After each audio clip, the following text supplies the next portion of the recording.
Konnichiwa, my name is Kaori Nagao, your Las Vegas lifestyle specialist. Today is St. Patrick's Day, and in this video, my broker Randy Char and I will be going over the February market updates, the Red Rock Country Club market update, and discussing new construction trends.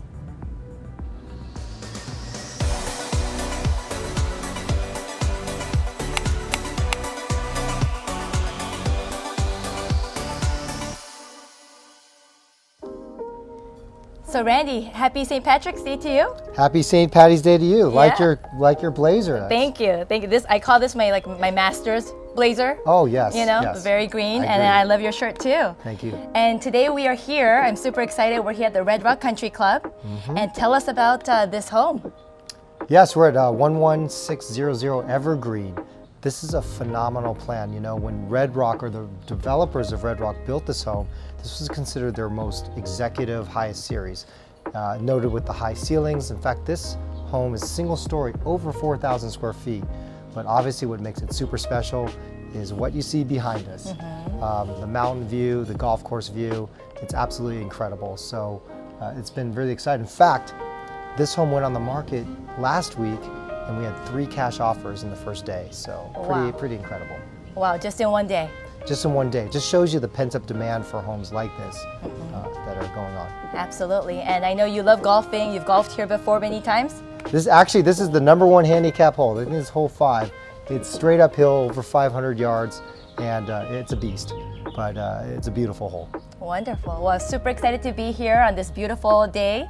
And so today we'll start with the February market update. Sounds good. So starting with our Las Vegas market, units sold in February was 2,768. Percent difference from last year was up 11.8%. Median price, this is a record high, $350,000, up 10.8% compared to last year. Right. It's always interesting when you say, oh gosh, it's a record high median price of $350,000, right? What is that? That's like apartment rent if you look at the interest rates. But what that tells us is that overall market is continuing to swell. Yes. Up 10% is quite a jump. That's a double-digit growth, and typically in a healthy real estate market, 3 to 5% is kind of normal. Yes. So when you see something at 10%, that's huge. Significant. But what's also really neat is you're seeing the difference in the units sold is up 11.8%. Yes. It'll be interesting if there's enough supply to continue to feed that demand where we can have that type of increase. Absolutely. And in the luxury market, 1 million plus, last month in February, we sold 95 units. It was up 131.7%, and median price was $1.56 million, also up 4%. Again, the biggest thing here is the huge difference in the units sold. It's just showing that there's a lot more demand for the luxury market, and we're seeing prices move up 4%. We might see more of that happening as supply shrinks. Yes. Moving on to current availability in the Las Vegas market, we have 1,967 homes, median price at $432,000. In the luxury market, over $1 million, we have current available 314 homes, and median price at $1.99 million. Yes. Yeah, that's very interesting. I think in the over 1 million market to see just a tad under $2 million as far as the median price, not the average price, what's that sharing with you is that the luxury market is also being segmented into luxury, ultra luxury, and then some of the super high 8-digit stuff. 10 million and over homes are even starting to move. Absolutely. So that's it's showing it's an evolving market here in the luxury sector. Yes. And then Randy, talk to us in a healthy market. They usually say 6 months supply. We're seeing less than a month's supply here in Las Vegas. So what does that mean for us? Yeah, 6 month supply would be, I don't even know the word normal, but it's a balanced market. Let's use that word. What that means is that if you say, is it a buyer's or seller's market? If there's about 6 months supply, you'd say it's kind of even on both sides, which is good transactionally because you have a good number of buyers in the market and you have a good number of sellers in the market. When you're at 1 month supply, what that says is you have an overwhelming demand and not enough homes to go around. So what happens? You see the multiple bids, you see people buying homes that were not their ideal first choice, but they want to buy something because they have to live somewhere. Right. So you're seeing a lot of that activity. And unless either demand goes down or there's more supply coming to the market, or the builders build more what you're trying to keep up, Yes. you're going to be in a state where I think that you're not going to see a lot of change for a little bit. So it'll be interesting to keep an eye on the increasing price. Right. If the builders could keep up with the demand. It will be interesting to see what happens, later this year. Yes. So last year we had a total of 101 units sold, and the median price was at 1.12 million. And then this year, year to date, we have 27 homes sold, median price at 1.345 million. And current availability is only 10 homes at a median price of 1.412. Randy, talk to us about this. Are we going to be on pace compared to last year? Well, just doing some quick math, at 101 homes in 2020, that's about 8 homes a month, give or take, a little bit over. Right now, we're not even 3 months into the year at 27, so we're pacing more than 10 a month. So if we keep this up, we'll probably eclipse 2020 by a good 20%. So that's pretty significant. Absolutely. It's also telling is the median price is up 17.3%. That's a huge number. Yes. And if you recall the earlier numbers, it's far greater than the average median price at 4% for the city. Say, why is that? I think what you're seeing is in the higher end neighborhoods that are lifestyle oriented or newer or more modern or in phenomenal locations, Red Rock has the golf, it has the clubhouse, it's close to downtown Summerlin.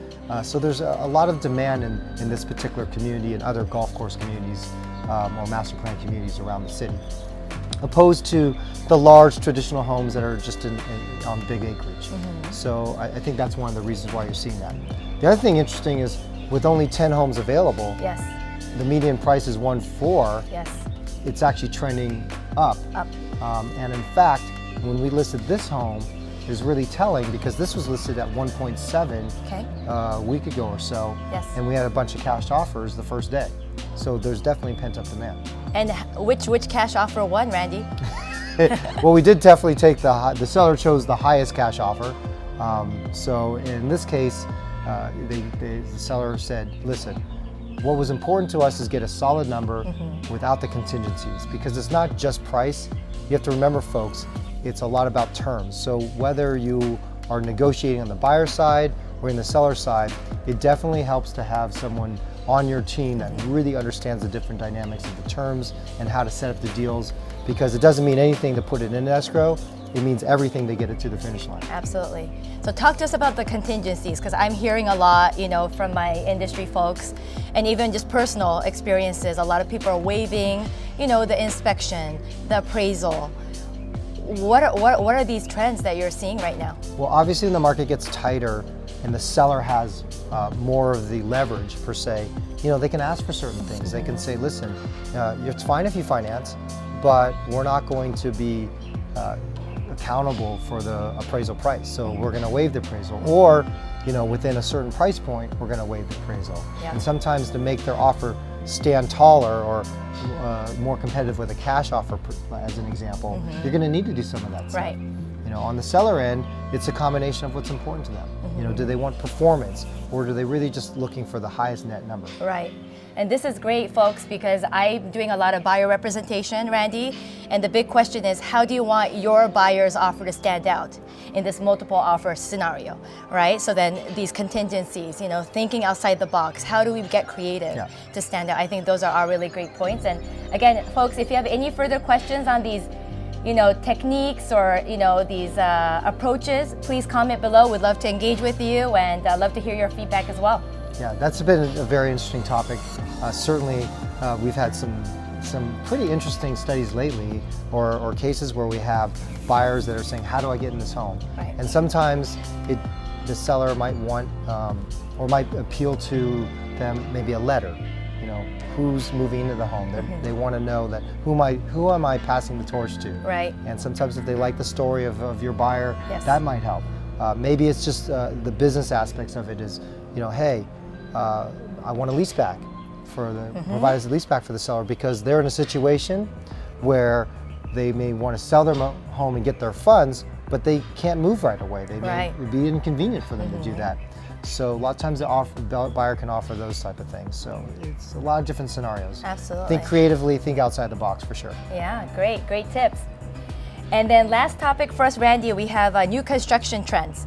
So right now, and you touched on this earlier, these are some of the new construction trends that I've been seeing. Number one, only a handful of releases with price increases each time. Number two, highest bid on lots. And number three, some developers are doing lotteries. So can you talk to us about that? Yes. So, I've had a background mostly actually for working for 3 top 10 home builders in the past as a vice president of sales and operations. And I can share with you that depending on what type of markets we go into, we employ different strategies. And right now, when there's a lot of buyers and we can't keep up with construction, home builders are going to use different methods to achieve the highest price and the performance to keep their portfolios going. Plus, think about a home builder. Their objective is they want to sell not just one home, they have to sell an entire community, and then they have to be able to pro forma the next piece of land where they're going to build a continuation piece. And in order to do that, they need to show progression many times in the community that they're selling so that they can justify underwriting the next deal. So in order to do that, they're trying to maximize price, obviously. And in some cases, they'll use sealed bids where they'll say, we're releasing these 3, just like you said, we'll release these 3 lots, bring your buyers, seal the bids, send them in, and then they'll take the highest and best in that situation. Or they'll do a lottery system. Or they'll just say first come, first serve. If you're there, we'll announce when we release it, and first come, first serve. First one will be able to buy the home. Yeah. So, very interesting. Very competitive, and we have buyers, that are looking for new construction right now. But then if they're not ready to make that, bid, they're going to obviously miss that opportunity. Yep. And it might be important to point out, new homes can be a very good option still for your buyers. You have to keep that as an option for many of your buyers, especially if a buyer says, listen, I don't need the home right away, or I really want something modern and I don't want to tear apart a house and rebuild it. I want it my way from the ground up. Or I want to be in this new exciting location, or I want the newest floor plan or technology. So there are a lot of reasons why builders can be an advantage. On the other hand, not for everyone. A lot of times people are not in a position where they want to move, or out-of-pocket expense, they can afford the home, but if it doesn't have a yard, it doesn't have window coverings, it doesn't have electronics, that can be very challenging because it's a lot of cash outlay after you close. Right. So these are all things that you need to consider when you're buying a new home. Absolutely. So folks, what do you think? Please comment below. We'd love to hear from you. And if you have any other topics that you'd like myself and Randy to talk about in our next market update, we'd love to hear from you and obviously engage and incorporate those topics for our future market updates, Randy. Absolutely. Very exciting to talk about. Thank you so much for watching. I'd love to hear from you, so make sure you comment below. If you're new to my channel, please make sure to subscribe, like, and comment, and hit that notification bell so you're made aware of my weekly content. Thank you so much for watching. This is Kaori Nagao from Red Rock Country Club, your Las Vegas lifestyle specialist.